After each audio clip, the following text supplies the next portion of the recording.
Wow, hey everybody, we're live, and this is the first live stream of today. This will be a constant update. If you're wondering where I'm at, I'm in the lobby of this is the lobby, right? Yes. Yeah, of the Whitney Hotel here, and this is the NFL Spring League meeting 2018, and as I'm saying this, I'm going to tweet this out.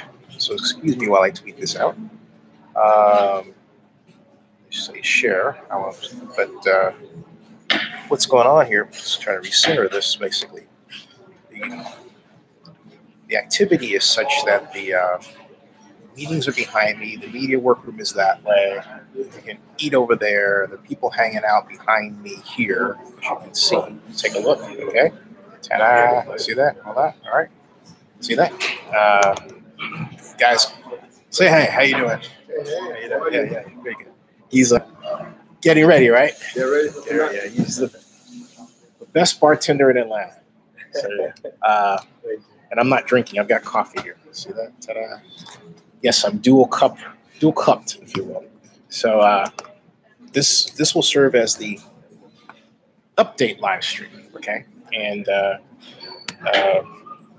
of all of my live streams, I'm going to use this to get this camera here, right? And yeah, so that's what's going on. This will be the update live stream, and right now I'm about to put up a video of interview that I conducted with Peter O'Reilly here. Well, I got a lot of interviews. This one's going up. Mr. O'Reilly is where he explained to me that Oakland, right here, that Oakland would be able to submit a bid for the NFL draft. That's right. Even though the Raiders are in the midst of relocating to Las Vegas. So, yeah. How about that's news? Big news. Hey, Barry Lee, how you doing? Welcome to the NFL owners meeting, and welcome to Atlanta. Oh, what owe you this? What owe you? Oh, thank you. Okay, cool. There are other things going on back here, further back. But nothing yet. Press conference, I would pick you up and carry you there. So,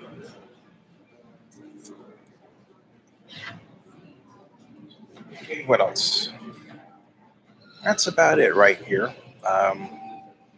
Yeah, that's it so far. Portable charger. So at some point, there may be even 2 live streams here, okay? 2. I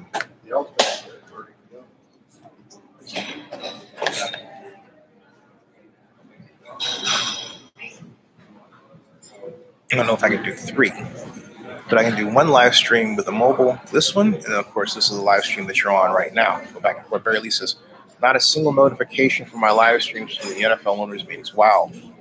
Yeah, one thing that, and I'm going to keep after them about this, but when you see that, go to YouTube on Twitter and let them know. Say, hey, you're not getting notifications for Zennie62,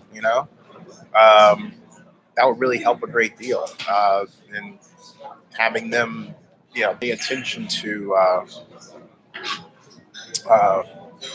solving the problem. Because when I raise the issue, every time I raise the issue, I get text explaining to me what is, why things happen, but I don't get anything saying, okay, this is how we fixed it. Okay. It's almost like they rubber stamp a process that doesn't work. And I think from their perspective, they may be inundated with so many requests that they just handle things that way, unless they're told to handle it a different way. That's just a guess, because from my perspective, I only know my problem. from somebody else's perspective, they only know their problem, right? And that's the way it is. Yeah. So that's it. Trying to get an update regarding the issue of the anthem, which is still being discussed. Back here. So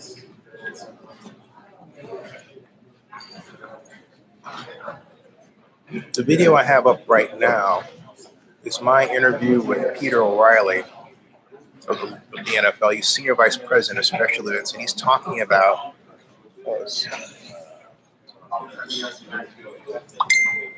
oh, everybody's going this way, folks, so let's go. I'll be back.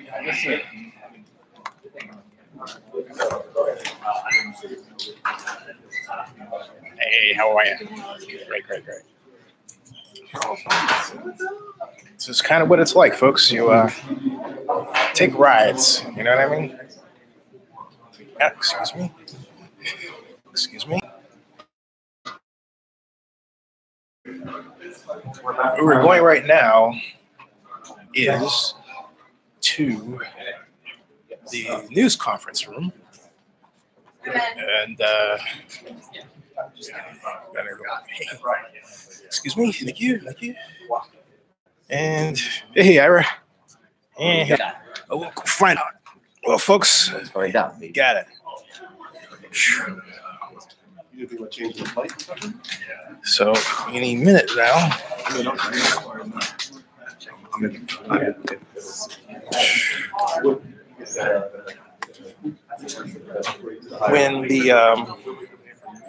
When the press conference starts, I'm going to take this camera, I'm going to pick it up, point it right there.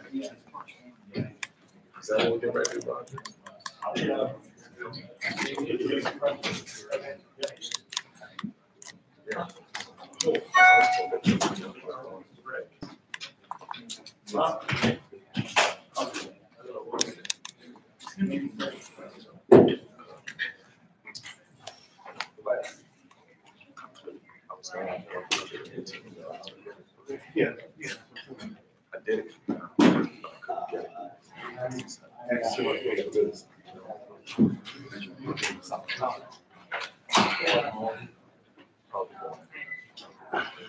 Barry Lee, I'm going to find out. I don't know yet. I just know that there was a herd coming this way, and so they're sending for a news conference, and I'm in the front row. So this is what you're seeing right now. What's that? Jerry Reese.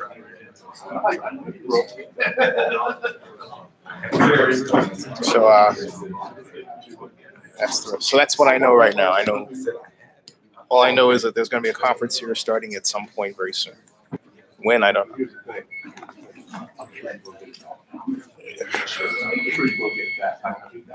Generally, when it does start, if it's the commissioner, they come through this door. See there? So, like I say, momentarily, we'll know something, right? Okay, momentarily. All right.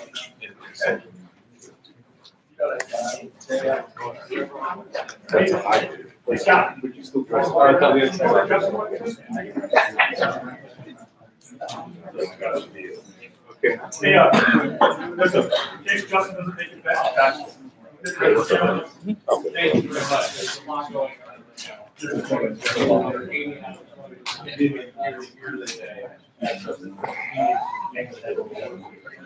What owners have than Jerry Jones have I yeah, retype that one. So I haven't touched anybody. Okay.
There's actually a video outlining as the answer to your question, Barely. Check that out. As far as what owners I've seen, because you'll see them too. Check the video.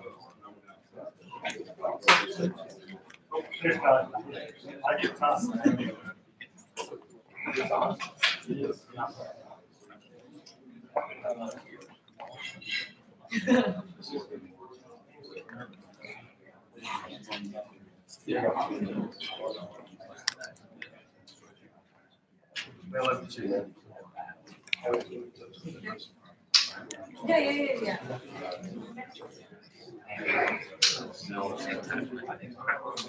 Yeah.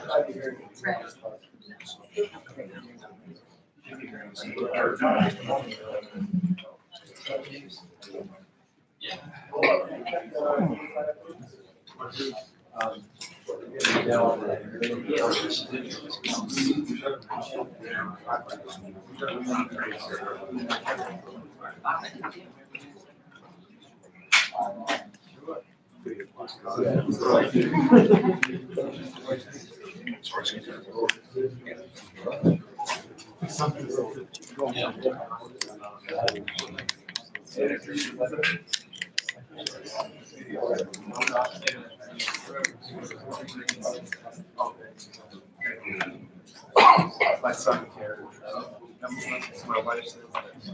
I'm trying to get this. Trying to get this to talk to this. Trying to get these two things to work. This is a power pack cord phone. That's what I'm doing right now while I wait for this other thing.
Yeah.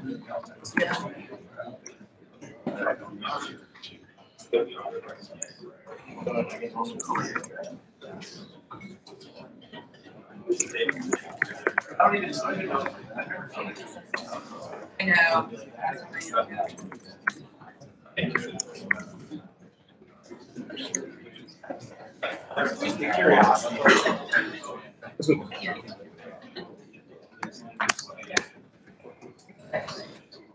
Okay.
This is not pocket juice, and this cord is not good. Got to get a new cord.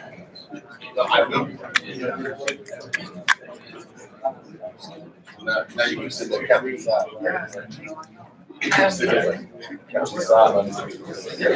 No, you're right. No, which one?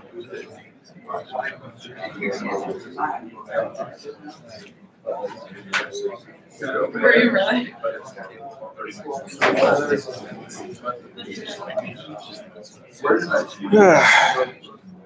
Right. This is called hurry up and wait, folks. Hurry up and wait. Rush to get in here, and then wait.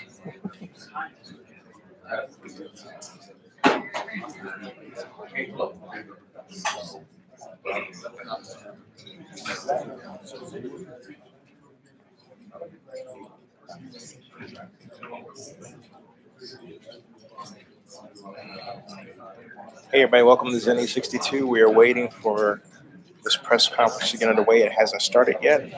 I am front row. Take a look. See? But nothing's happened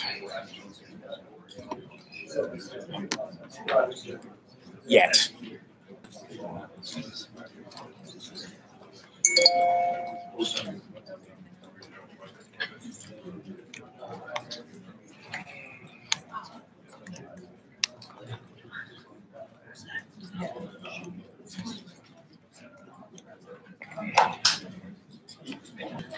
Barry Lee is asking, I'm wondering just how they plan to enforce the new rule of the player's head prior to tackling, because it seems to me like it's going to be hard to enforce since it's subjective by the refs. It's going to be very hard to enforce. That's a great question, Barry Lee. But I can tell you the league intends to implement the rule now. So we're going to find out pretty soon. Like the first preseason game, which is August 2nd, the Hall of Fame game.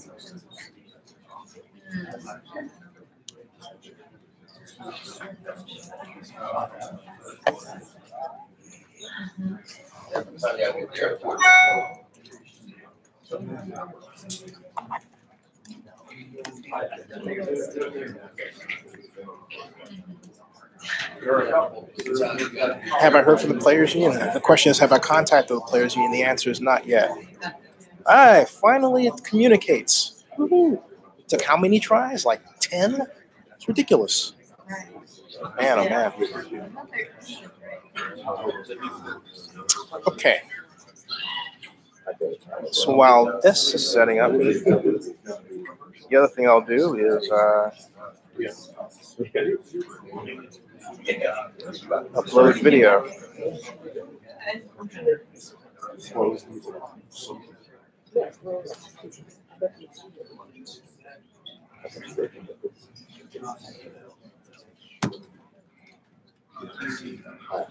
Technology, gotta love it. Technology, gotta use it. You gotta use it to love it. That's the main thing. But yeah, absolutely. It seems like everywhere I go today, I'm horribly backlit, you know? I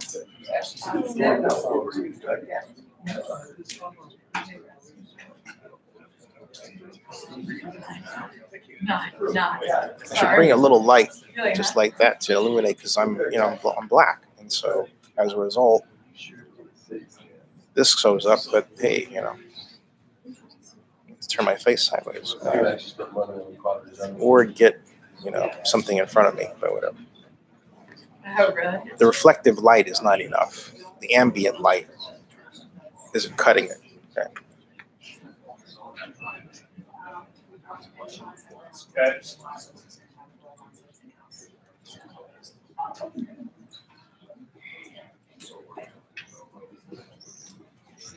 You can't say it.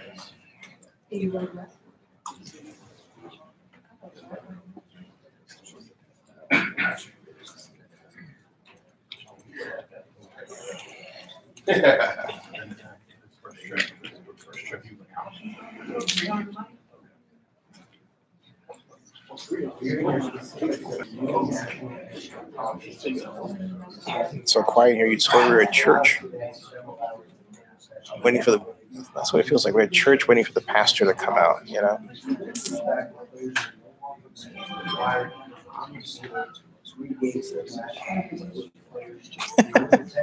Burley says they could at least provide you with some entertainment while you wait. Yeah, you think somebody would get up there and make what was it, shadow puppets, right? Just like that. It's an idea. It's an idea.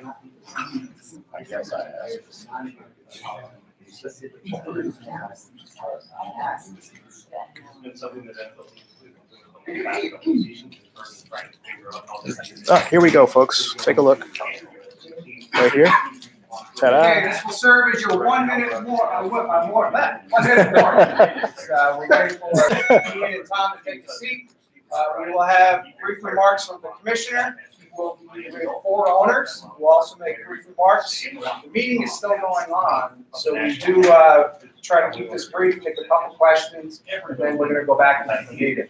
So commissioner, followed by 4 owners, a couple questions here in the room, and then we're going to depart to the rest of the meeting. Will Roger be available? This will serve as our one opportunity today to connect.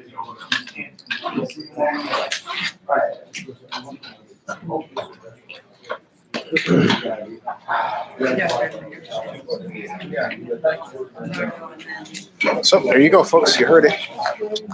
Momentarily.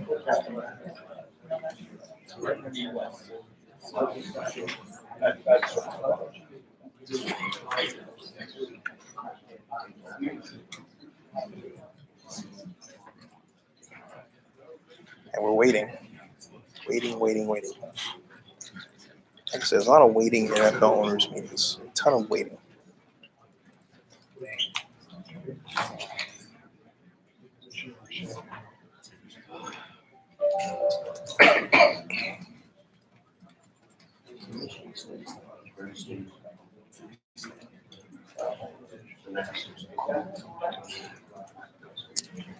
That's Brian McCarthy. He's an NFL public relations representative. Here's the commissioner.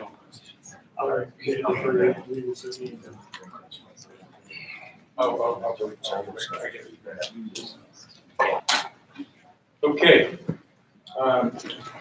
We are still ongoing with the meetings, but we want to come out and just give you a quick briefing on some of the issues that we've addressed, especially over the last 2 days.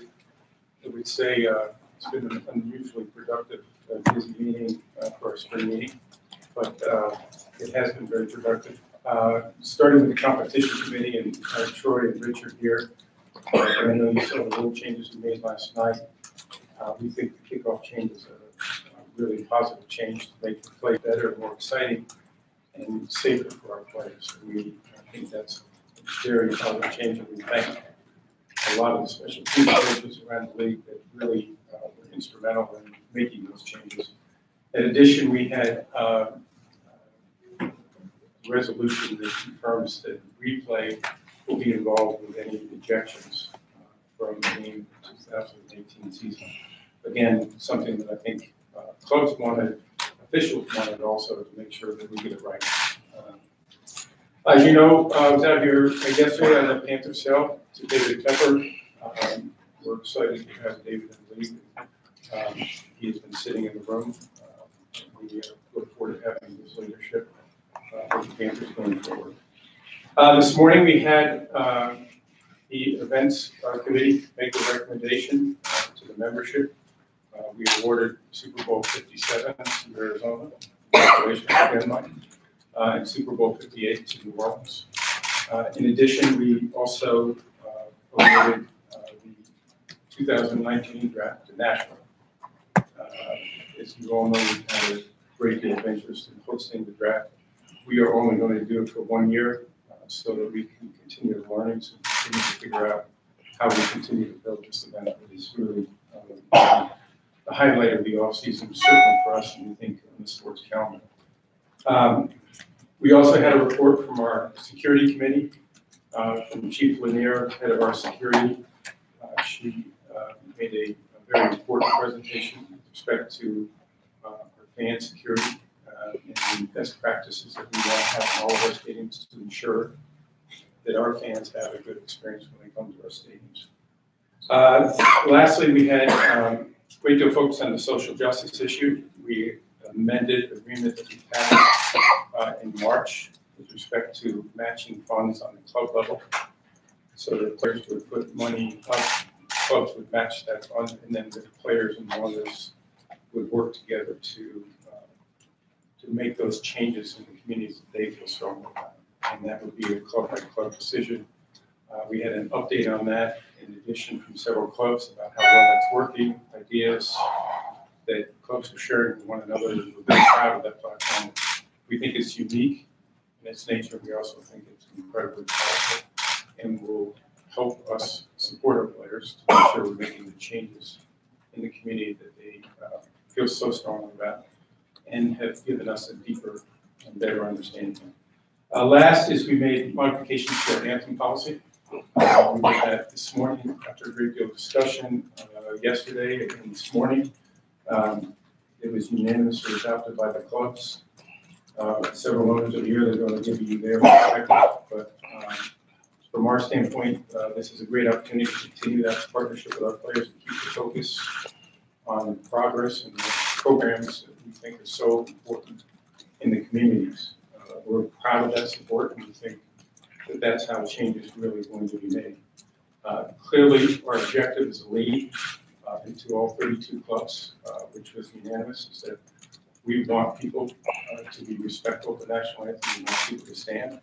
That's all personnel, and make sure that they treat this moment in a respectful fashion. That's something we think we owe. We've been very sensitive in making sure that we give players choices. We do believe that that moment is an important moment and one that we are going to focus on. So I'll stop there and let Mr. Bidwell, I think, start. Hello again, Michael Bidwell with the Arizona Cardinals. I'm also among the other committees that I serve on. I'm a member of the Social Justice Working Group with the Players Coalition, so we work on a lot of important social justice issues.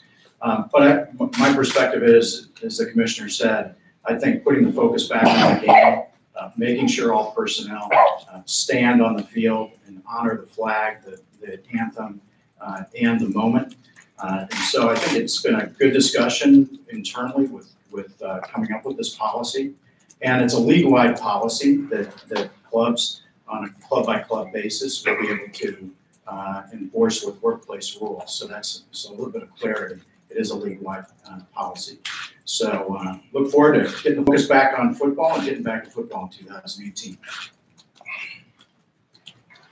Hello, I'm Jimmy Haslam with the Cleveland Browns and also have the privilege of serving on the Social Justice Committee with Michael and several other owners. And of the owners standing up here, I think I'm the newest. And I can tell you, I told Roger last night of the meetings we participated in since becoming an owner, this is by far the most thoughtful and thorough discussion we've had. All 32 owners spoke up with their representatives.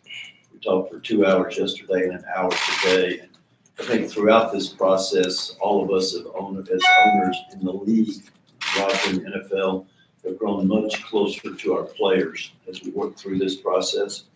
I know we've been actively involved in Ohio and several areas of criminal justice reform, and have gotten our players involved too, and helping them understand the political process and helping them cause change. And I think the solution that we have come up with is a good one. And as Roger and as Michael said, I think it will now allow us to all focus back on football, which is what we want to do. I'm Mark Murphy, president of the Green Bay Packers.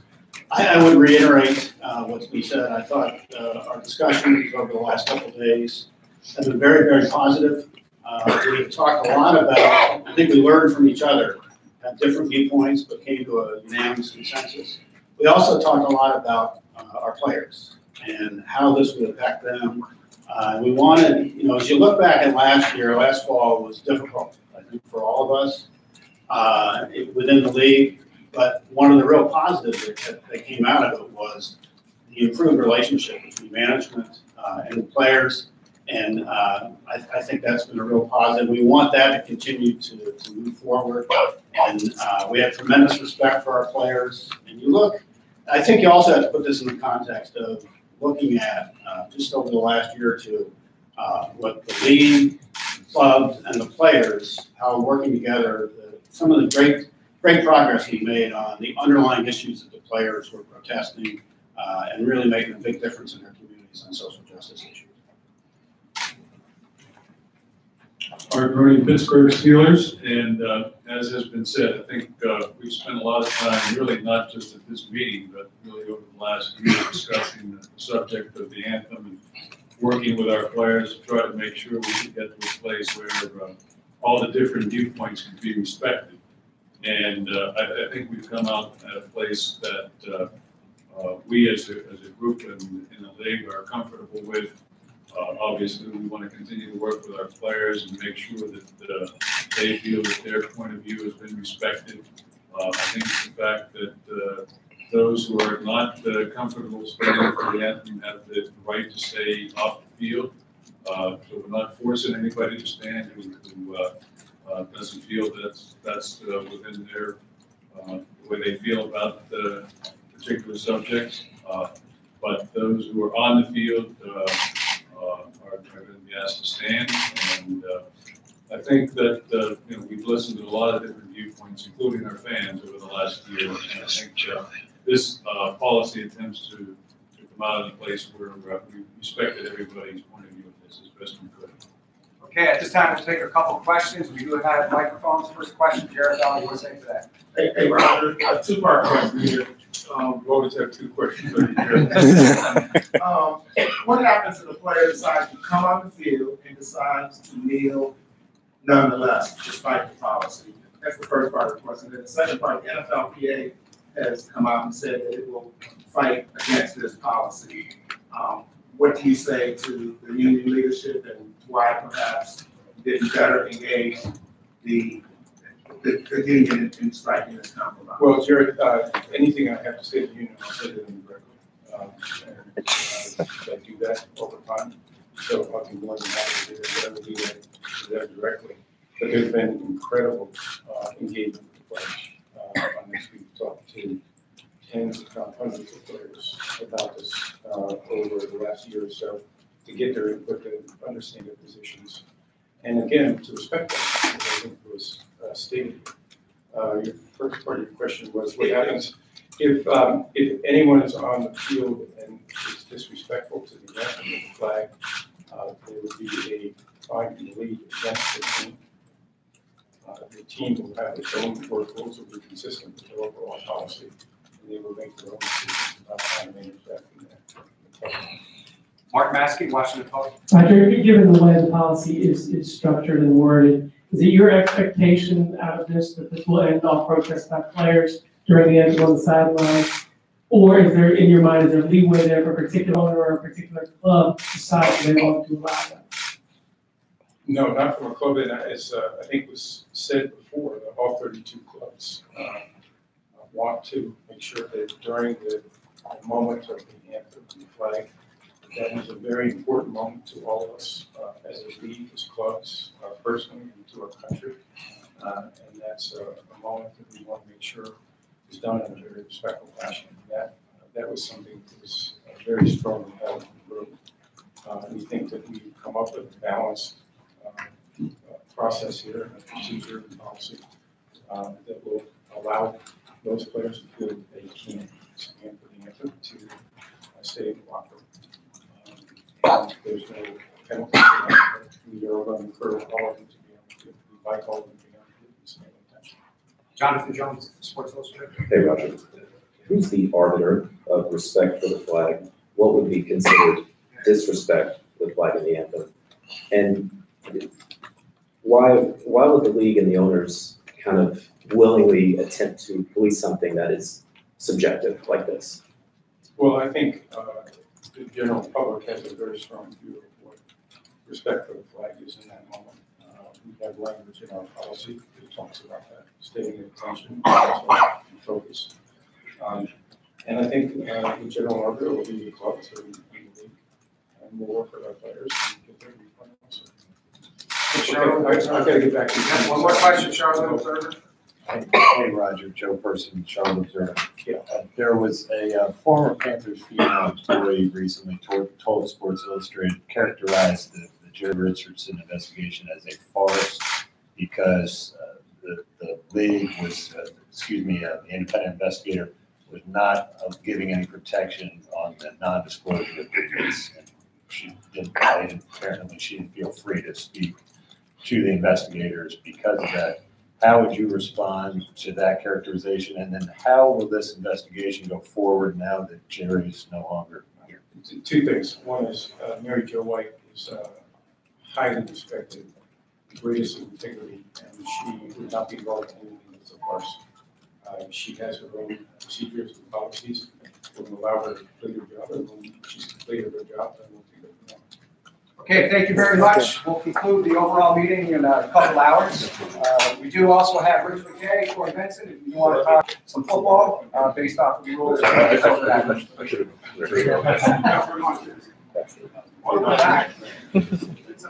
a couple of quick questions. So that concludes press conference. This is basically the last press conference of the owners meeting. Yeah. So, but you heard it, and this is going to be an interesting season to say the least, folks. I mean, to say the least. So, particularly with this helmet issue, it's going to be really a lot of fun to see how they deal with enforcing it. I think it's going to be quite difficult myself. I really do. Everybody's going over right now. So. Hey, Joe. Hey, Joe, you got a second? Yeah, you know. That was her. And then he say they were just yeah. There was no. Yeah, we're not surprised by that. His answer. Did he say that he was going to continue? Let's see what his wording was on that. She'll continue.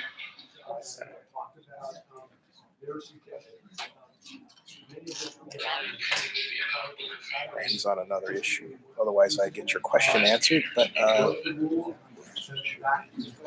that's for the people that actually missed that interesting press conference of the other day.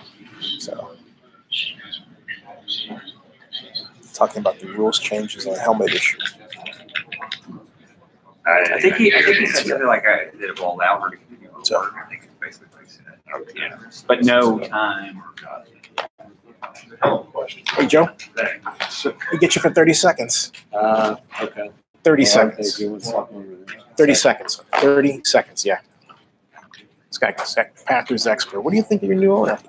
So he came across as kind of the anti-Jerry Richardson in terms of being kind of joking and very candid. I thought, in albeit a brief appearance with the media, we got, 6 minutes with him? Right. But I think But it was a fun 6 months. I was going to say, David Tepper is trying to kind of characterize himself as sort of like an everyman billionaire, if such a thing is possible.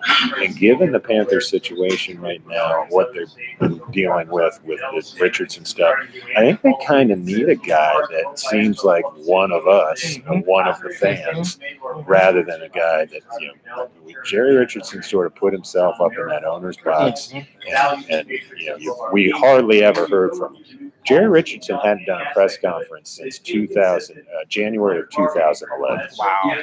So, hey, tell them how to catch you on Twitter. Appreciate that. It's at Joseph Person, and all the Panthers coverage that you're interested in reading.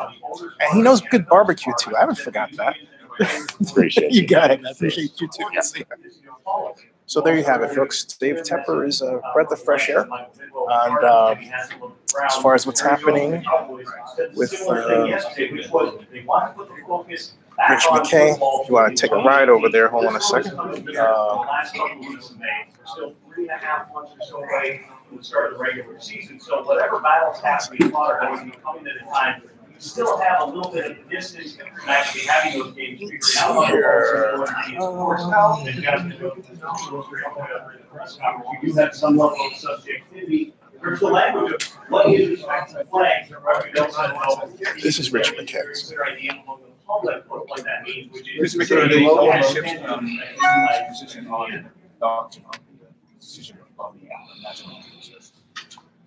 I've been in a lot of these meetings over the years, and this was a really good discussion. This isn't a discussion that's just on here. It's just been going on in our locker room with our players since whatever that day was that we happened in September.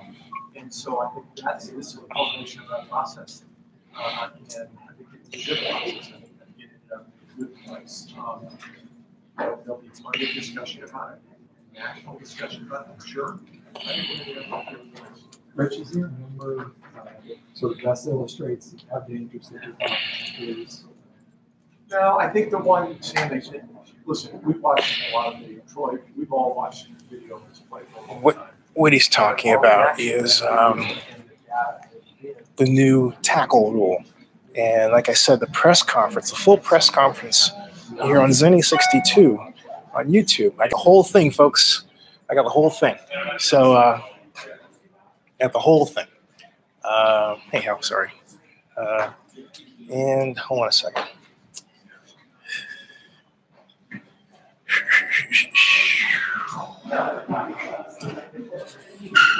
All right.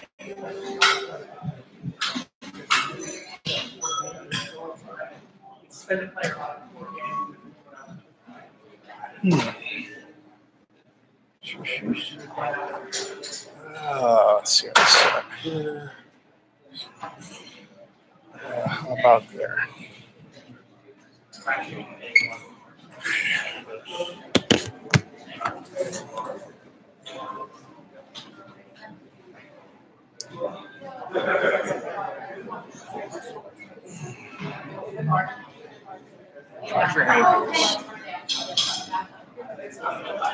funny how things get tangled.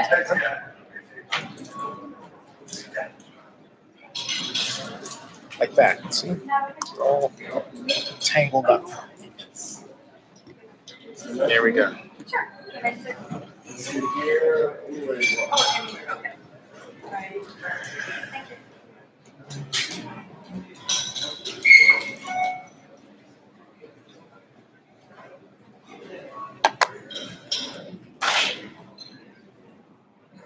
So I heard it right. Let's see if the players have to stand.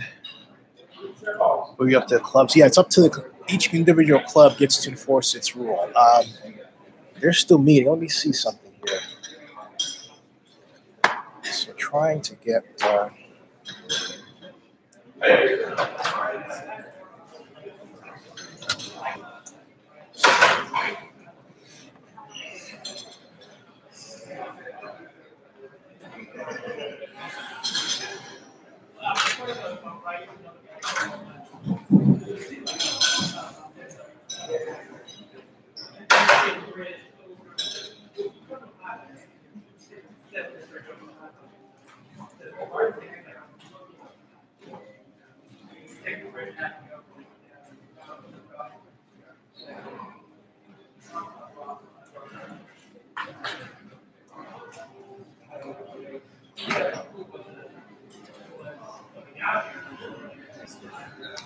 Hey, there he is.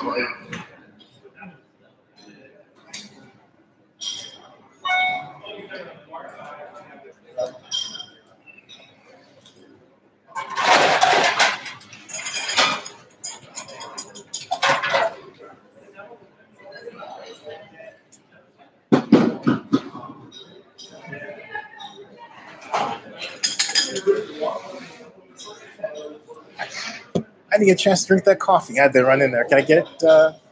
Sure. Thank you. Go over there. Sorry about that. Duty calls, as they say.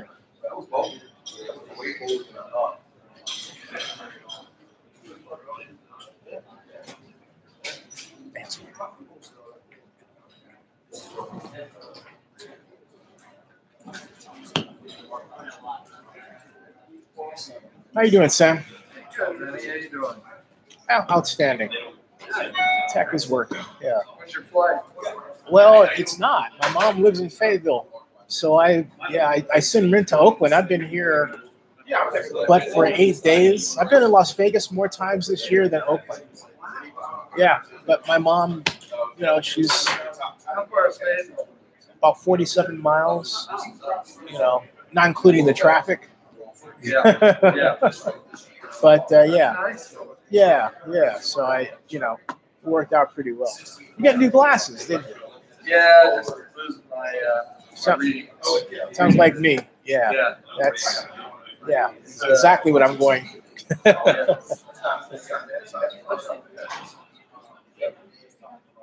Well, I'm saying, do you have any members of the testicles?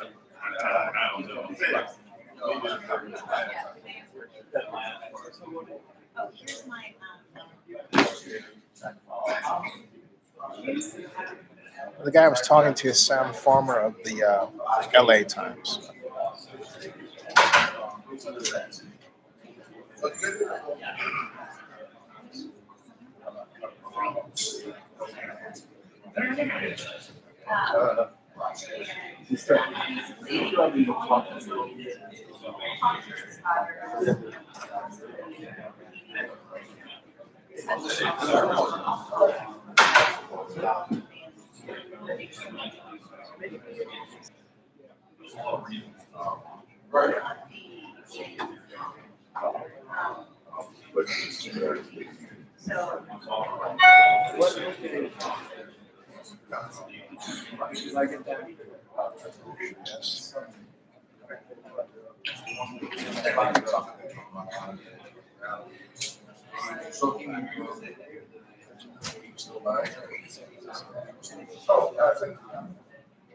See you guys. Hey, how are you? Good, and you? Coffee? Yes, I. Oh, you did? Okay. Oh, thank you. Okay. Just gotta bring it to you. What's going on? Yeah. How is business? Yes.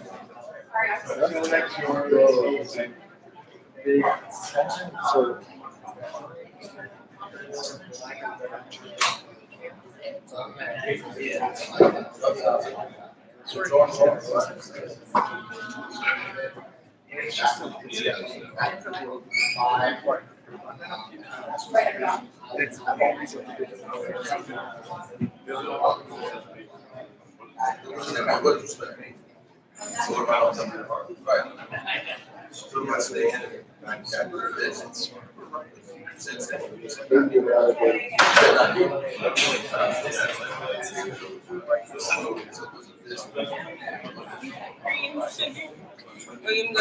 You don't need a cream. You need that. Good.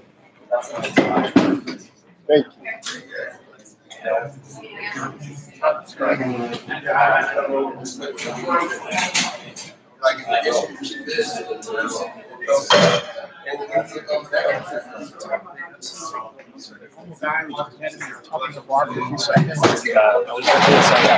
Folks, another expert on Charlotte, and who had the pleasure of meeting David Tepper, but for a moment, but it's still valuable. Introduce yourself. Hey, I'm Kelsey Riggs. I'm out of NBC Charlotte. And what did you think of David Tepper? I thought he was very nice, seemed very, very normal, very down to earth. He got out of the car, I guess it was 2 nights ago now, and had a big smile on his face, said something along the lines of like, "Wow, there's a lot of cameras here." So he's walking through the lobby yesterday and was cracking a few jokes with the media, and in the press conference was the same way. So overall, seems like a pretty charismatic guy. We'll get to see more. He's kind of limited to what he can say right now. You met Richardson? I actually have not. No, he, and that's very different. I've been here for 2.5 years. He's a guy that we kind of see from afar. Doesn't do a whole lot of press conferences. It seems like it's going to be a little bit different. But that's what I'm saying. That's the contrast. Right. He's like the distant dude up in the air. Right. The man in the high castle, right? Right. Richardson versus the man who's down with us. And I think that's but worth $11 billion, right? Which is crazy. He's sitting down here having a cheeseburger the other day when, he could probably have a lot better things to eat than a cheeseburger on the day before he's about to be voted in as the next NFL owner. But yeah, I think that's the main takeaway for us, other than the fact that he says he wants to keep the team in Charlotte, is just kind of how he's reacted so far, how he does have a little bit more of a personality. He seems to want to be in front of the camera. So once this is final in July, it'll be interesting to see what all he does have to say. And he wants to win. Yes. So he said win, and I tried to finish it. Yeah. One thing I like about it is let me have the first question. Yeah, exactly. You got it. See, you had the first question in there as he became the new owner. So. Yeah, I have a giant ego, folks. What can I say? It's like, hey, tell them how to find you on Twitter. Yeah, I am on Twitter. It's Kelsey Riggs WCNC. So you can find me there. We'll be tweeting about this and everything else because it seems like this off-season things are never stopping. So when you're in Charlotte, what channel should they? Channel 36. Yes, NBC Charlotte.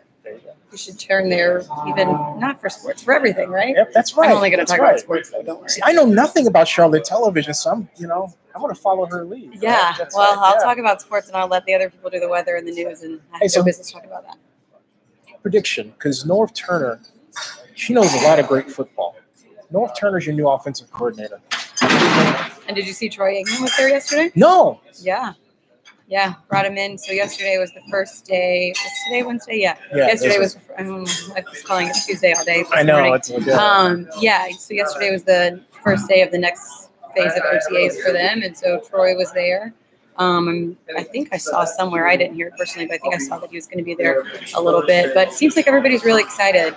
Ron Rivera says Can's excited. When you have a guy like Norv who has, the background that he does. Yeah. I think it gets everybody excited about what's next, and then kind of the offseason moves that they made as well to get some help for Cam Newton. So should be good, hopefully. I'm excited.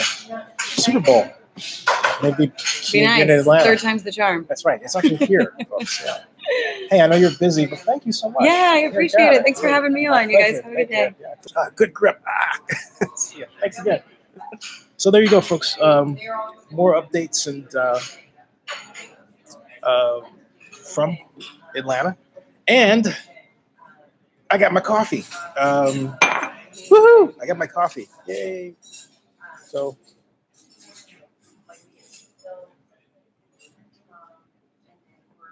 I believe this is finally going to work.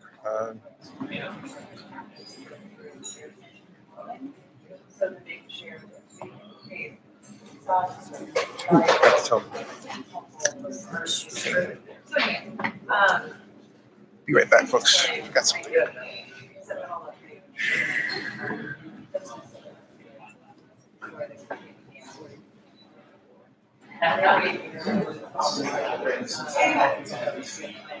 Oh, okay, great. Awesome, then. Thank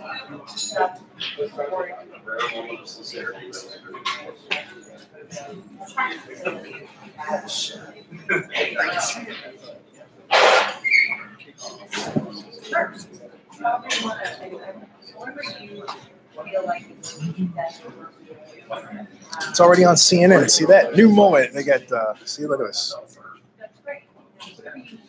UNFO players on the field must stand during national anthem. Riders can be fined, but rule lets players stay in locker room if they choose. Okay. See that? And they're already tagging it as a victory for President Trump. Wow. Hey, Sam. CNN already has it as a victory for President Trump. CNN has already spun it as a victory for President Trump. right here on John King's show. Yeah, just like that. Boom. Which I had a feeling was going to happen when this first started.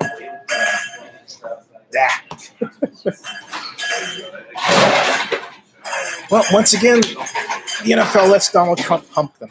What can I say? They miss Joe Lockhart, I'm telling you. Yeah. They miss Joe.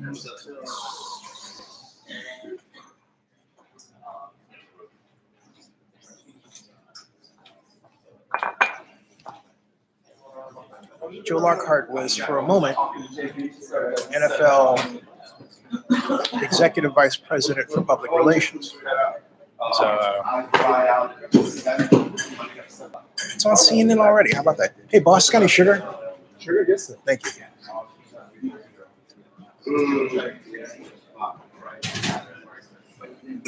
Yeah, but your south should be okay. It should take about 40 minutes. From there, yeah. 40 minutes, 40 minutes. You got to turn it off.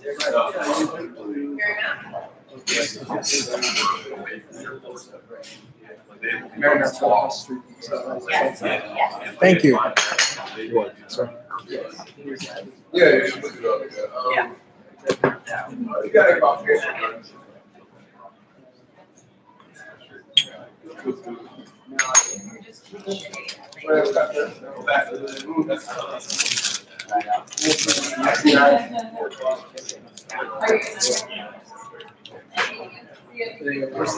So it's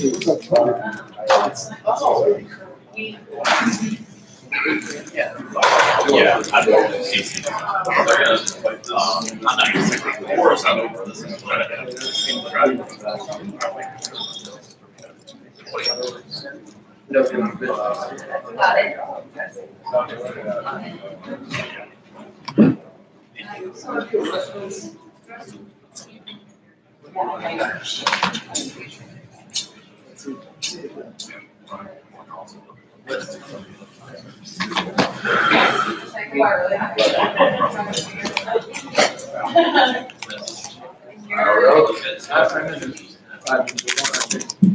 Reader again says, I just read about the 15-yard penalty for kneeling. Is that true? No, it's not. It was. That's not true. Let me get this breakdown for you. Hold on a second. Let me try to move this so I can get it quickly here.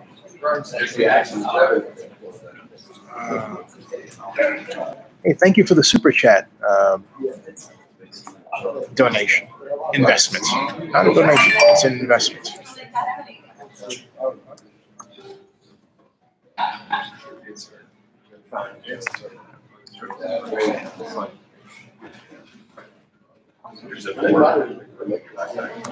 always yeah. Anyway, all right, go on to back up. All right, enjoy.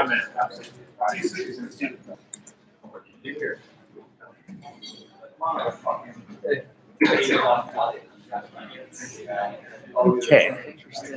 Statement from President Roger Goodell says the policy adopted today was approved in concert with the NFL's ongoing commitment to local communities in our country, one that is extraordinary in scope, resources, and alignment with our players. We are dedicated to continue our collaboration with players to advance the goals of justice and fairness in all corners of our society. The effort by many of our players sparked awareness and action around issues of social justice. Issues of social justice that must be addressed. The platform that we have created together is certainly unique in professional sports and quite likely in American business.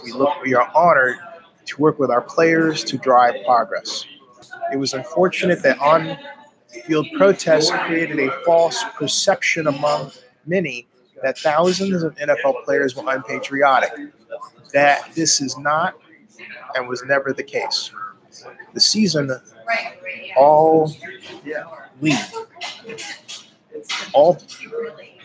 this season, all league and team personnel shall stand and show respect for the flag and the anthem. Personnel who choose not to stand for the anthem may stay in the locker room until after the anthem has been performed. So you can probably imagine a whole team of players staying in the locker room, right? Could happen. We believe today's decision will keep our focus on the game and the extraordinary athletes who play it and our fans who enjoy it.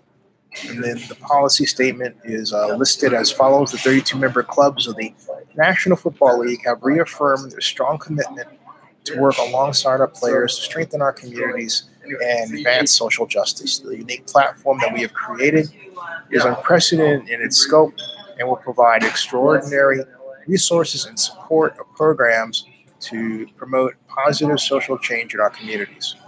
The membership also strongly believes that, 1, all team and league personnel on the field shall stand and show respect for the flag and the anthem. 2, the game operations manual be revised to remove the requirement that all players be on the field for the anthem.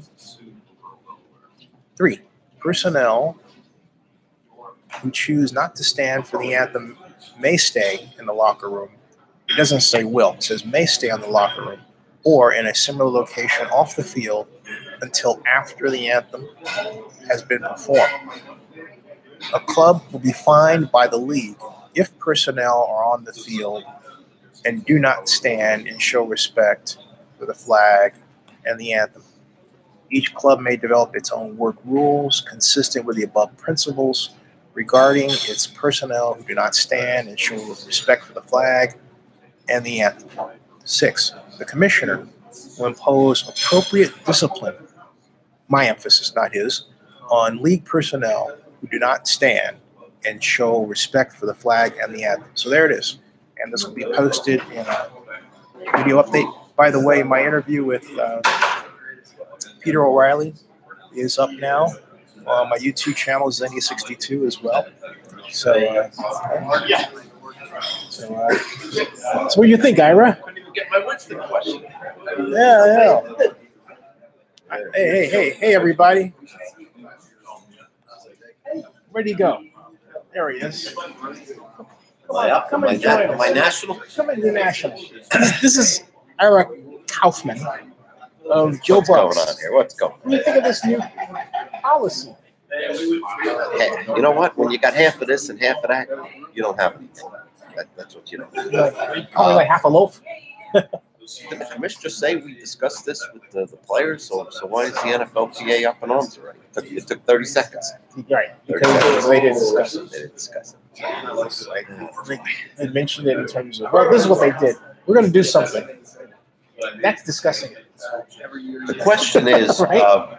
will there be some players who feel that being in the locker room is enough of a sign to make their point? Do you realize what the NFL I think that's a question. But do you realize what the NFL just set up? The very possible scenario I hear it. that the whole team could stay in the locker room. And no repercussions, no fines. It's within the rule. I bet. I'm going to order some soup, man. You got it. You got any soup? Yes, sir. What do you got? Hey, Ira, tell them how to. Sorry. Good. He's first. Tomato soup and a super tested at white bean soup. Tomato soup. What should I go with? Tomato soup. You never go with white tomato. bean soup is really good. That's really You good. like bacon? Yeah, it's really. I trust this man. I Can look at you him and I mix the trust him. two? Can you mix the No, two? you don't mix the two. White bean tomato soup. Give me that You get white. you get the best of both worlds. I trust this man. I go with that white bean I'm soup. glad you do. Well, how many things you got going on over here? Oh, I got a lot. Is this your coffee over here? That's I my better not coffee, mess with yeah. that coffee. Hey, tell them how to find you on Twitter. You can find me on Twitter at iKaufman76, at iKaufman76, and read my columns on Joe Bucks Fan. I got a award-winning podcast, my man, the Ira Kaufman podcast. That's twice a week, 3 columns a week, doing it all. And I couldn't even get my question into the commission. Ran off without taking any questions. Yeah, I have a separate video. It's 8 minutes long, which will go up.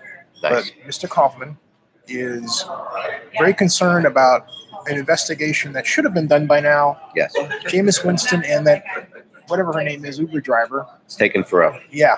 Taken It forever. goes back to 2016. Was surfaced last year. It's still ongoing. Other probes get done in 2 weeks. 2 weeks. This is 7 months. The NFL only addresses, and now, And it's only the franchise quarterback of the Tampa Bay Buccaneers. That's all. And we have to throw in that her attorney is none other than, what's that his name? I believe his name's John Clune. Right, John C-L-U-N-E. Clune, who is Erica Kinsman's attorney. That's correct. And also the attorney for in a civil suit. In a civil suit, right? Yeah. Which was settled. Which was settled. Which was settled. But here's the thing: it was only settled because what? I mean, it wasn't that he couldn't have won.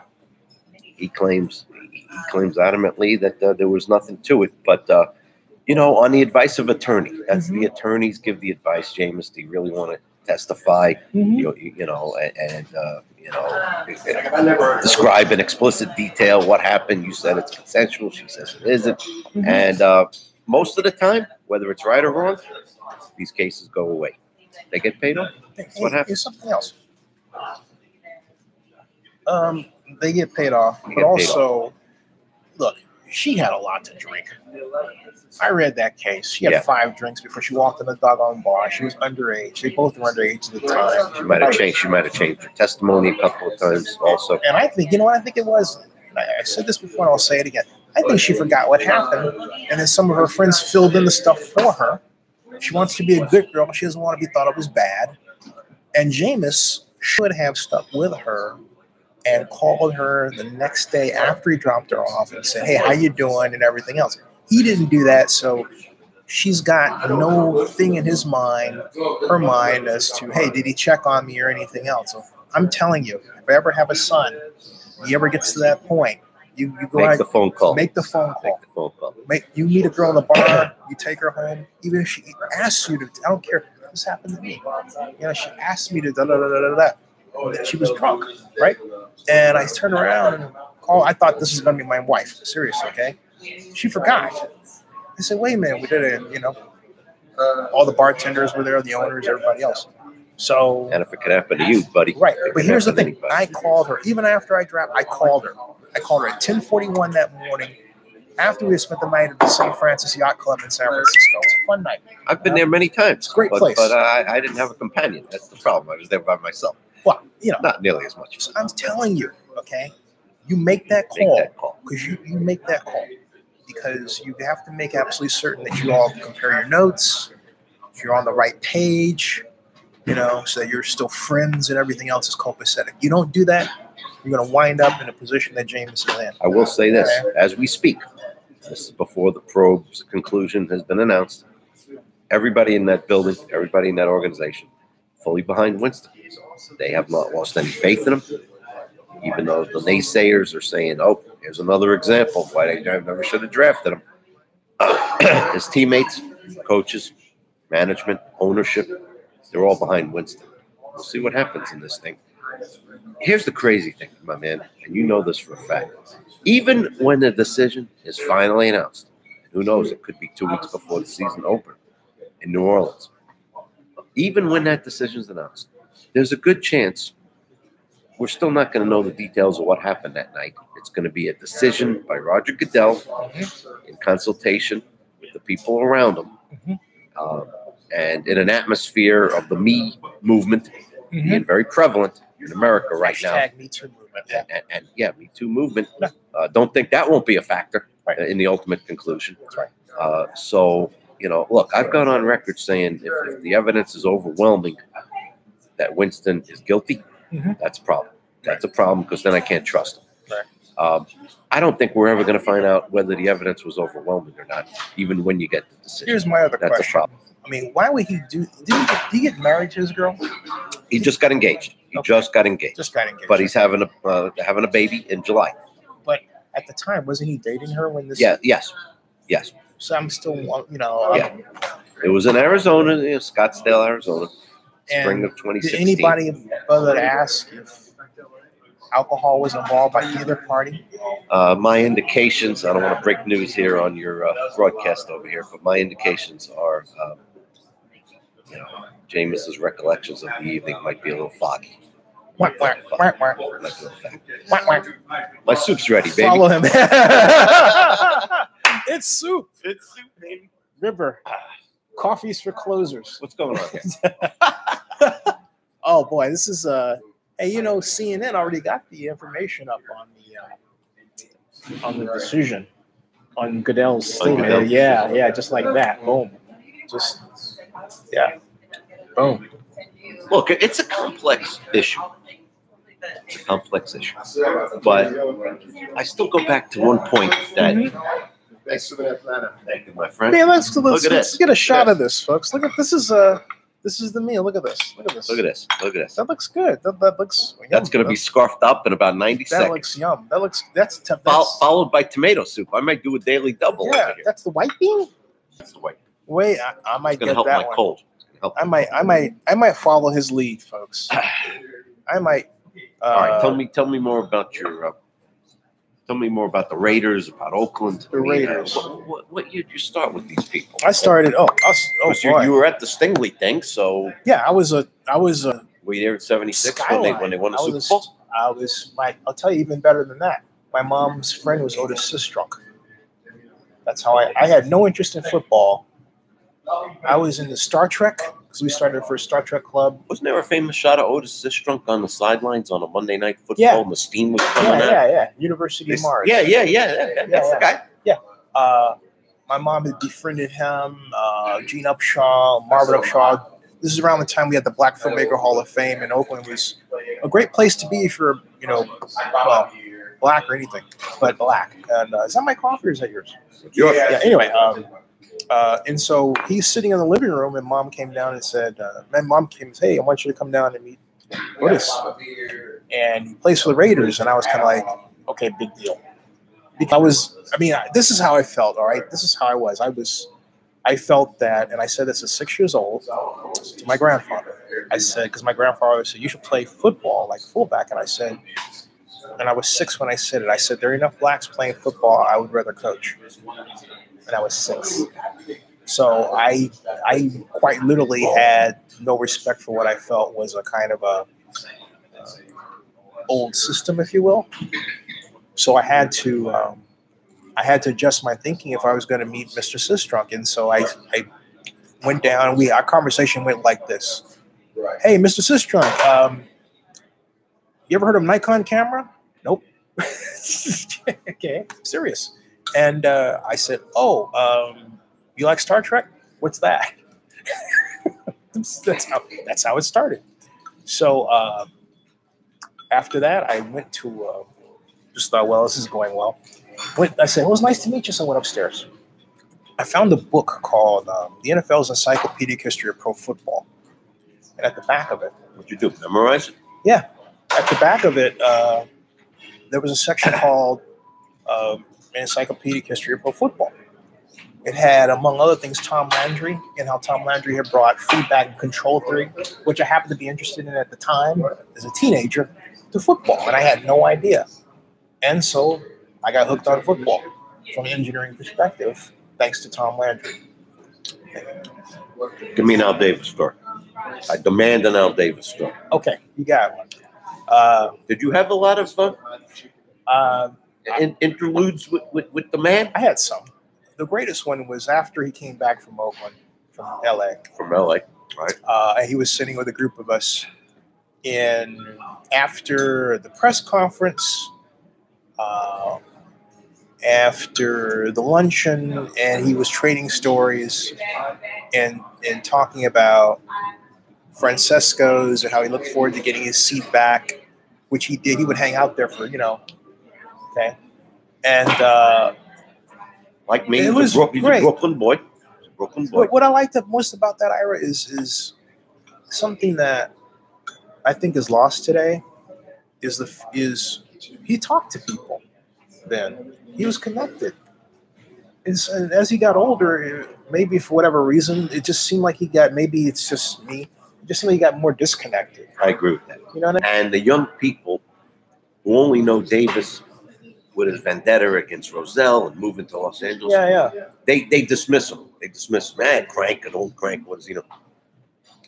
The guy's one of the great figures in pro football. Oh, absolutely. That should not be lost. Right. That should not be lost. No. I was a Chiefs fan. My brother was a Raiders fan. Growing up in Brooklyn, he picks the Oakland Raiders. Well, I got to pick. It's my older brother. I got to pick the arch enemy. I picked the Chiefs. What a rivalry, Chiefs Raiders. To this day, Yeah, to what this a day. rivalry. Yeah. And Willie Lanier. for the most part, the Raiders kicked ass until Marty Schottenheimer showed up. That's right. Like in '89. That's right. And the first speech he ever gave to his team, we got to beat the Raiders. Am I wrong? You're right. And for about 5 years, they killed the Raiders. They killed them. I got to ask you, don't you think Marty Schottenheimer was a great press guy, too? I mean, a great guy to the press. Yes. You know? I got an Al Davis story for you. You're going to love this. I'm at the Tribune, and it was after the Bucs Super Bowl season. So now it's 2003. It's in the spring. One of the editors says to me, hey, you want to work on some kind of a project? You want to do some kind of a big story? And I thought about it for a couple of days. And I said, George Steinbrenner runs this town, Tampa. It's an adopted town. Yankees were here. And I said, we've run 3,000 George Steinbrenner stories. Charity, this, that. I'm going to write the definitive Steinbrenner profile. I'm going to do it. This is like in April. I took a month. Never took a month on a story before. Best story I ever wrote for the Tribune. 25 years. Best story. Finished number 3 in AP SE feature writing that year. Should have been number 1. Should have been number 1. I do say humbly. So I called everybody. I got everybody. I tracked down Larry David. Are you serious? Who because I want to talk about the Steinbrenner character on Seinfeld. I tracked him down in Los Angeles. He was just starting Curb Your Enthusiasm. He called me back. I got Faye Vincent, the guy that suspended Steinbrenner. Wait, time. What was Larry David like? He's one of my favorite people. He's quirky. He's just quirky, And I said, did George like the character? He loved it. Couldn't say enough about it. Now, of course, he didn't play the character. Now, Larry David played the voice, and they had an actor play, and you always saw it from the back of his head. All right, so here's my Al Davis. I knew that George and Al Davis were buddies. They were both born on July 4th, 1 year apart. I believe Steinbrenner was born in 1930. Of course, he's passed on. That's like me and Barack Obama. There you go.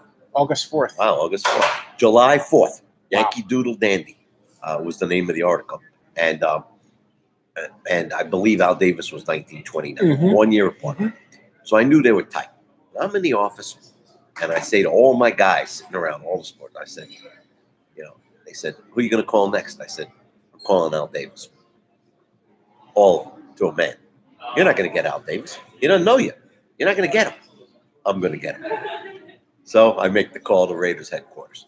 Secretary, I need to speak to Al Davis. What's this in reference to? That's what they say. You better have a good answer. You gotta have. Yeah, that's right. So I had her to answer. I said, this is the Tampa Tribune. This is George's hometown paper. I'm doing a major story on George. I know he's close to Al, and I'd like to get Al's comments about George Steinbrenner. She said, I'll see what I can do. She hung up. Everybody in the office laughing at me. That's a pipe dream, Ira. Not a chance. About an hour later, phone call. Same secretary. Be at this number at 3 o'clock. Be ready. That's it. I went home, sitting on my patio. 1 minute to 3, phone rings. Wow. Hello? This is Al Davis. What's up? I go, Al, you're talking to another Brooklyn boy. Where'd you go to school? I said, New Utrecht High School. Because I'm Erasmus, baby. That's where Streisand went. Yeah, Billy Cunningham. That's right. Very famous school in Brooklyn. Right. Yeah. So that's where Al Davis is stomping grounds. Anyway, we chatted. I ended up telling him I was a Chiefs fan in the 60s. He goes, that's all right. I'll still talk to you.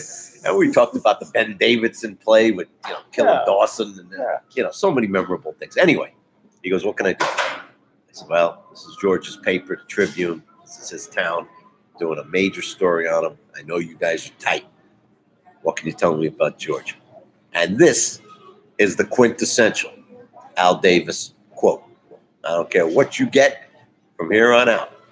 This is what he said to me. He goes, Ira, in the history of sports, one man transcends all others. That's me, Al Davis. Wow. George is number 2. George is number 2.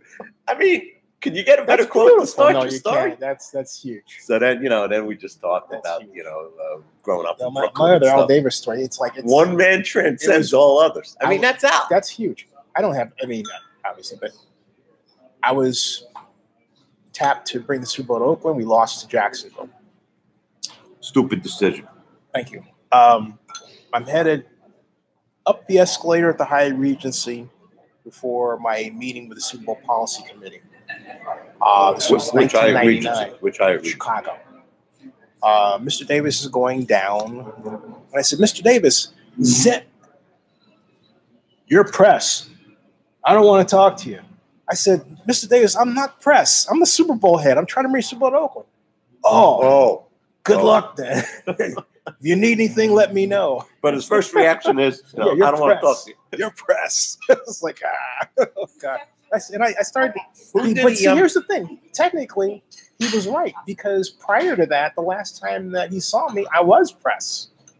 So who he was. Who was he close to in the media, in the Oakland media, in the San Francisco media? Monty Poole. Jerry McDonald. Who do you like? Monty Poole. Monty. Yeah, he had a great relation with Monty. Monty had a great relation with him. Carl Stewart had a great relationship with him. How about Ira Miller? Ira had a great relationship, yeah. And so did Glenn Dickey. And Glenn is a personal friend of mine. So I who I respect. Still around? He's still around. I got to check on him. He's same age as my mom. They're both 83. So you got a candlestick much? I used to go a ton. Baseball and football. Yeah, when it was there, it's gone now. But yeah. What was it like on a summer night? You're freezing over there? I mean, like in July? It depended on where you sat. Oh. Okay. So if you sat walking in the candlestick, you went over to the right, you would freeze. You went to the left, you were better. It's all about the wind? It's all about the wind. Yeah, it's all about the wind. Now, if you watched the Niner game and you went around to would have been the end zone corner north. Is that the Dwight Clark end zone or the opposite end zone? Dwight Clark end zone. Dwight Clark end zone, second deck at 2:00 on the day on a Sunday. Start of the season or preseason. With the heat, you die. Wow. Yeah. I mean, because I was up there. My friend had season tickets. I was at the Dwight Clark game. I covered that game. What was that like? What was that like? It was fantastic. Hey, how'd you get started in the business? You've been It was a tremendous game. Yeah. How'd you get started? How'd I start? Yeah. Yes. United Press International. Wire service. Out of college or? Right out of college. 76. Right out of college. Where'd you go to school? NYU grad school. Yeah. You're a total New Yorker. Totally. Transplanted to Florida. Brooklyn strong, which is baby. not unusual, by the way. I love the mystique about the Raiders. There was something about it. The Alzados, tough guy, Villapiano, these animals. That what it was is I'll tell you what it was is that they were adults and they played rough. He and they didn't care if hard. you were an outcast from another organization. No. And they partied hard. They hang out at Joe Scoma, at Jack London, and then they hang out I've been at Rick's. Yeah. I went to Rick's once. They hang out at the old King's X bar at if you ever go to Oakland, it's the corner of Piedmont. I've been to Yoshi's. Yoshi's, I've been to great Yoshi's. Great place. Good jazz place. Yeah, King's X. King's X is now some tiki bar. I'm not kidding. It's a tiki bar. But the King's X was this great bar place to have a ton of fun. I'll just put it that way, okay? Gruden's father told me yesterday at the airport. I saw him at Tampa Airport, him and his wife. She was going to Cleveland. And so we were talking about, John coming back. He said he never wanted to leave Oakland. He never really wanted to leave Oakland. He wanted another contract. Yeah. And there was back and forth going on. And then when they finally presented him with a contract, I don't know, you know Bob Lamont? I know the name. Yeah. Yeah, He's agent. the Agent guy, yeah. head coach. Yeah. Anyway, according to John's father, they omitted a bunch of stuff and changed a bunch of stuff that had been agreed on. And that was like an insult, because Here, he just led them to the playoffs 2 years in a row. Yeah. They had the famous, what was that play with Brady? The tuck rule. Yeah. It's hard for me to even say it. I mean, it hurt. Yeah, if tuck you're a rule. Raven, that hurts. That hurts. And and I was dating a nice girl then. He said he loved Oakland. He lived in Pleasanton. Yeah. Wherever that is. Yeah, it's about an hour south of Oakland. If you're drawing a map of the Bay Area, Oakland is here, Pleasanton's here on this side, San Francisco's over here, and Marin's up there. So that's what that says. Yeah, no, I mean he was. I met him in 1998 at a Raider season ticket holder party. I represented the mayor of Oakland. Amy Trask was the CEO. So there's a picture I have, which some of you all may have seen, of me, John Gruden, this guy who was Mike Tyson's cut doctor. Oh, what a neglected group. Yeah, and Charlie Santana Jr., whose father, Charlie Santana Sr., was Alameda County supervisor to help bring the Raiders back to Oakland from LA. Tell me a little bit about Amy Trask. I love Amy. Amy, I love you. Good. She's fantastic. Was she's she good fantastic. at her job? Yes. Yeah. I think Amy, I'm going to say this with full knowledge of the fact that I think you may be watching at some point. I think Amy is too good at her job. Okay. And I think sometimes a person, and I've done this, and I'm sure other people have done this, you get so married to the brand that the idea that the brand will not support you or reject you never enters your mind. And I think that's what happened with Amy with respect to Mark. Wow. And what I mean by that is you think, hey, they can't replace me. Because I thought that was, I'm gonna have one of those. See? Yeah. I thought that with the city of Oakland, the Super Bowl. I thought, hey, but it turned out that the city of Oakland was pissed off. Not to make this about me, but I'm just saying. But getting back to Amy, I think Amy deserves another shot at being a CEO somewhere. And why she doesn't get it, I don't know. I got to know the story. Are you ready? Can you handle it? Oh, I can handle it. Can you guys handle it? I can handle it. I shocked you with that Al Davis quote. I mean, that's good stuff. That was In fantastic. the history of sports. Yeah. When a guy starts off saying in the history of sports, it's going to be good. Whatever he says, it's going to be good. All right, you ready for this? I'm ready. I'm not making up what I'm about to tell you, as crazy as it sounds. Warren Sapp. Oh, yeah. Who, ironically, years later, I was privileged enough to make his case to get in the Hall of Fame committee. Yeah. That's the irony of this whole story. The Bucks defend their title in 03. They don't do very well. They go 7-9. They make changes. Sapp's a free agent. They let him go. He gets picked between Cincinnati wanted him. He decided to go to Oakland. That was a mistake. Cincinnati had a better team. Oakland was not very good. No, we weren't. Okay. This is 04. Lynch goes to Denver. Same year. Okay. Week 3. On a Sunday night. Bucks going to Oakland. They're going to play Sapp. Bucks going to Oakland. Normally, I'm with the Tribune. Normally, we go out Saturday, come back Monday. It's standard for a Sunday football game. My boss calls me in early in the week. Need you out in Oakland early. Got to do a Sapp story. How's he getting along in Oakland? What do the players think about him, his teammates? Okay. I fly out Tuesday. I stay at a hotel in Oakland. Got the name of the place. If you mention it, I'll remember. Hilton. No, they ain't going for the Hilton. This is the Tribune. They didn't have any money. And it wasn't a Motel 6. Anyway, I get the hotel. Days in? I get the car. Okay. And I want to be in place on Wednesday. That starts the work week. I walk in 10 o'clock in the morning, Oakland time, into the media room. I see Nancy Gay. I see Mayako, all your guys. And he's talking about media people. Yeah.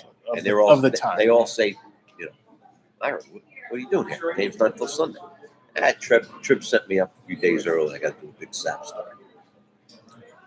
The first thing they said, he's only been there for 3 games. First thing, we're not talking to him. We're, meaning the media. We're not talking to Sam. We're not doing it. I said, what do you mean?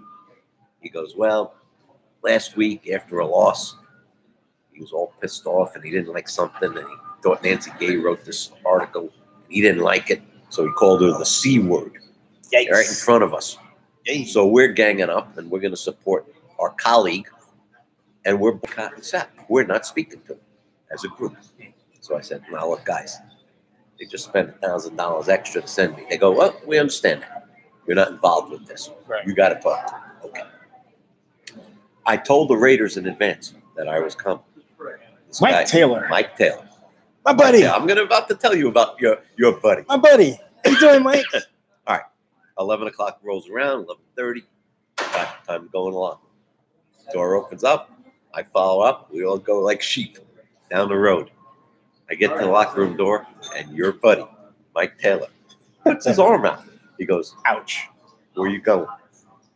I go, Mike, going in with everybody physically, else. He was going to physically assault you. Stop. He goes, you're not going in there. Jeez. This is 2004. This is not 1960. I go, Mike, come on. You know you can't do that. You can't do that. He goes, that's for hometown reporters only. Sit on this bench, and I'll bring somebody out for you. I go, Mike, that's not the way it works. You know that. He goes, sit on this bench and then tell me who you want. And then he goes inside. All the other writers are inside. I'm sitting there. It's a beautiful September day in Oakland. The birds are chirping. I'm sitting right under a nice big oak tree, and I'm listening to this. And after about 45 seconds, I say to myself, they didn't send me out here to sit on a park bench outside the Raider locker room. So I'm going in, and I did. I walked in. I see Taylor in the corner. He didn't say anything. He shouldn't put his hand on you. Then you're right. And you know what I know with the judo, it could have been very dangerous for Mike Taylor. Aside from that, yes, I understand. Now I look in the corner, and that's where Sap sits. And the only people around him are the TV. TV's not part of the boycott. They don't know what's going on. Right. Not that they'd support it anyway. Right. Those bastards who make all the money, and then meanwhile the print people are making a principal over here. So I wait till all the TV cameras leave, and now I approach Sap's locker. Now, here's the part of the story I didn't tell you. Even though years later I made Sap's Hall of Fame speech. Yeah. For the last 3 years in Tampa, he didn't speak to me. 1 year I left him off the all-trib team. He never forgot it. He never forgave me for it. So that's the backdrop. He's a sensitive guy. That's the backdrop. Oh my God. So now I approach him, and he likes to sit there. He puts a towel in front of him. He spits on the towel with the tobacco juice. That's the way he used to do it. He goes, what are you doing here? I said, Trip spent extra money, sent me up here 3 days in advance, do a nice little profile of you. He looks me up and down, and it Sap's inimitable. And this is a quote that's worthy of Al Davis. It's just as good. He looks at me, and he says, have a nice flight back to Tampa. Without batting an eye. That's bad. Without batting an eye. It's bad. And so now the Brooklyn comes out in me, and I said, I'm not going anywhere, big man. I said, I'm going to stay here and do that story with you or without you. And with that, he got up and went into the bathroom. Luckily for me, there was a guy, was it Ray Buchanan? I believe. You couldn't shut him up.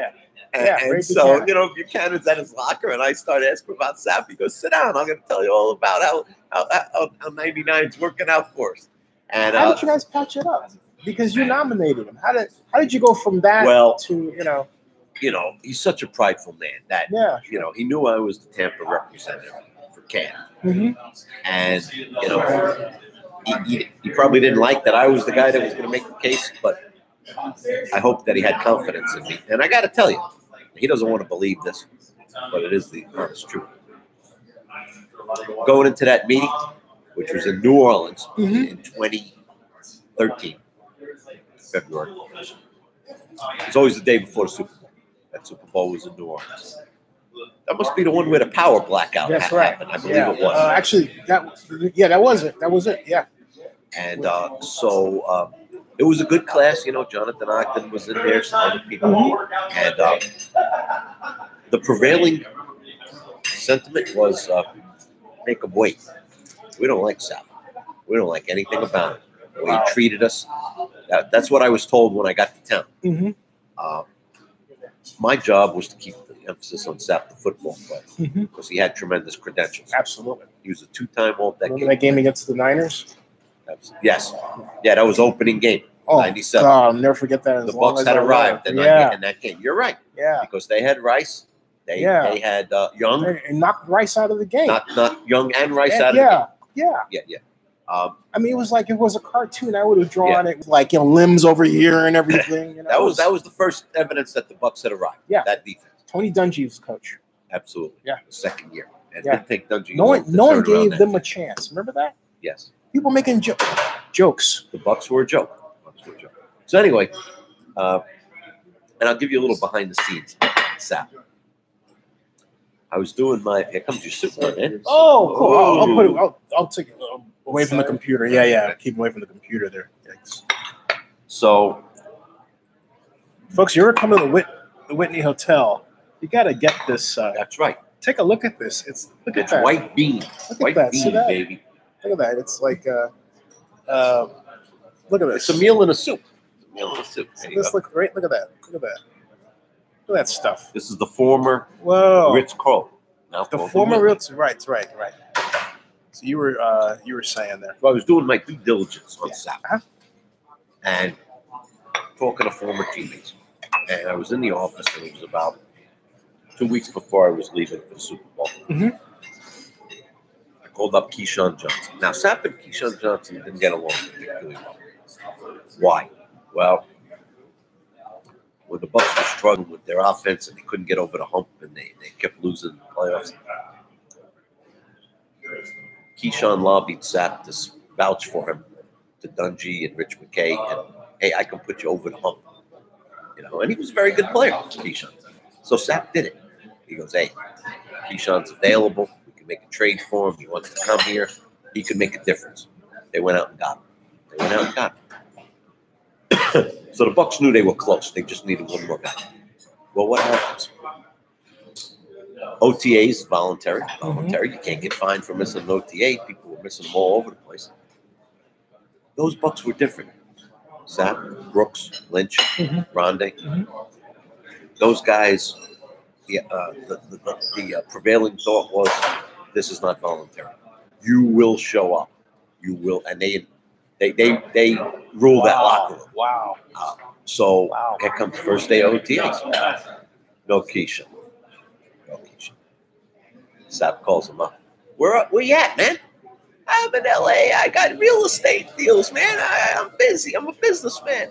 Sap lost all respect for him. He goes, I vouched for you. I got you here.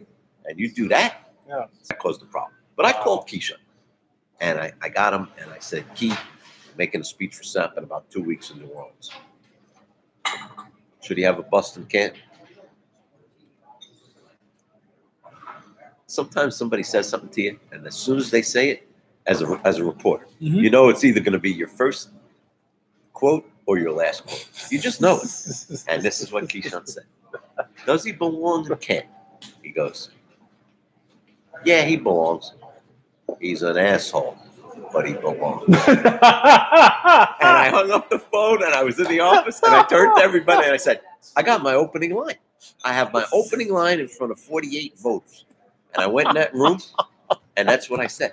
I said, according to the immortal words of Keyshawn Johnson, he's an asshole. And the guy from the from the Hall of Fame, one of their board of directors, after the thing was over, he goes, that word's never been used in this room. I go, well, it is now.